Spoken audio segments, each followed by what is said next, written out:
খিজির আলাইহিসসালাম ও মুসা আলাইহিসসালামের অজানা এক ঘটনা। একসময় মুসা আলাইহিসসালাম তার সঙ্গীকে বললেন, আমি দুই সমুদ্রের মিলনস্থল না পৌঁছানো পর্যন্ত থামব না। এই সফর যুগ যুগ ধরে চলবে। তারা যখন সেই স্থলে পৌঁছালেন, তখন তাদের সঙ্গে থাকা মাছটি যেন অদ্ভুতভাবে সমুদ্রে নেমে গেল এবং তারা তা ভুলে গেল।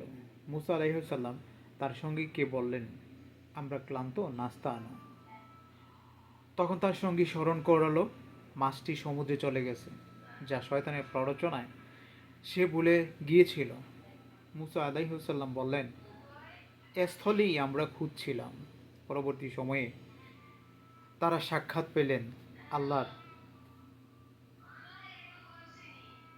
এক দাসের সাথে, যাকে খিজির আলাইহিসসালাম বলা হয়। খিজির আলাইহিসসালাম মুসা আলাইহিসসালামকে বললেন, আমি তোমাকে শিক্ষা দেবার আগে তুমি আমার সঙ্গে ধৈর্য ধরে থাকতে পারবে না।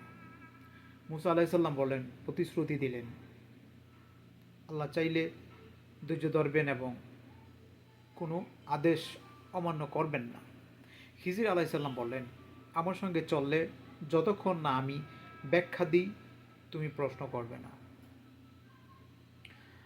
তারা নৌকায় উঠলে খিজির আলাইহিসসালাম নৌকায় ছিদ্র করে দিলেন। মুসা আলাইহিসসালাম অবাক হয়ে বললেন, আপনি কি নৌকাটিকে ক্ষতিগ্রস্ত করলেন? খিজির আলাইহিসসালাম বললেন, আমি আগেই সতর্ক করেছি, তুমি ধৈর্য ধরে চলতে পারবে না। পরে তারা এক শিশুর সাক্ষাৎ পেলেন। খিজির আলাইহিসসালাম তাকে হত্যা করলেন। মুসা আলাইহিসসালাম এ কি অন্যায় বললেন, এ কি অন্যায়? খিজির আলাইহিসসালাম পুনরায় বললেন, আমি কি আগেই সতর্ক করি নাই যে তুমি ধৈর্য ধরতে পারবে না? অতঃপর তারা একটি জনপদে পৌঁছালেন। সেখানে খাবার চাইলে লোকেরা অস্বীকার করল। খিজির আলাইহিসসালাম একটি পদোন্মুখ প্রাচীরকে সুদৃঢ় করে দিলেন। মুসা আলাইহিসসালাম বললেন, আপনি পারিশ্রমিক নিতে পারতেন। খিজির আলাইহিসসালাম ব্যাখ্যা করলেন, নৌকা ছিল দরিদ্রের, যাতে কোনো বাদশাহ জোর করে নষ্ট না করতে পারে।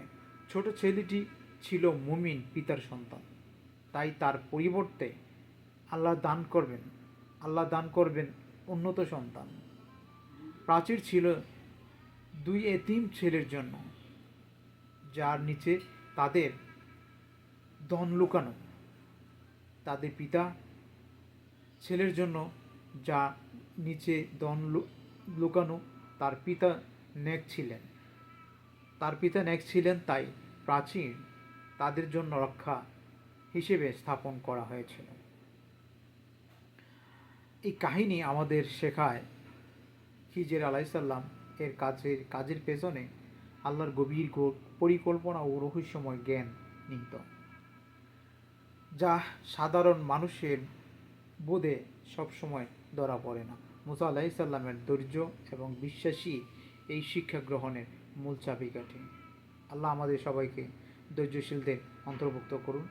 সবাই লিখুন আমিন।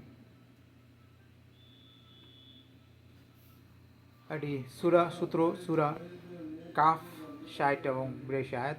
হাদিস বুখারী হাদিস।